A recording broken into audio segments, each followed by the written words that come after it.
Buonasera a tutti, sono qui con il mister Talarico, allenatore dell'Ardea, che oggi ha vinto la partita per 3-2 contro il Casalbertone, un match di altissima classifica. Tutte e due le squadre erano a punteggio pieno, l'Ardea l'ha spuntata con una grandissima prestazione. Più che di singoli, mister, andrei a parlare di squadra. Ho visto ogni membro della sua squadra sempre concentratissimo, dare sempre tutto, e forse l'Ardea, a mio modo di vedere, l'ha vinta anche per convinzione, voglia e fame questa partita. Lei che ne pensa?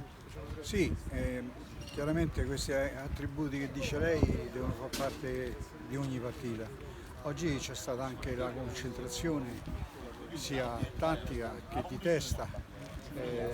Devo dire che abbiamo disputato una grande partita, anche se il risultato secondo me non rispecchia come è andata la gara. Abbiamo ricevuto 2 tiri in porta, un calcio di rigore e un errore del nostro ragazzo, però devo fare i complimenti ai ragazzi che oggi si sono attenuti e hanno fatto una grande prestazione.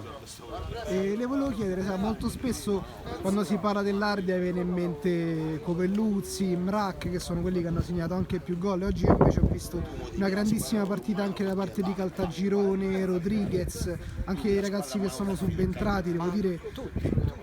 Tutti facciamo parte della squadra, c'è chi ha magari più minutaggi, chi meno, ma tutti quanti giocano e quando entrano in campo danno quello che possono dare sia a livello tattico che fisico. Io parlerei di una squadra, non dei singoli, una squadra totalmente.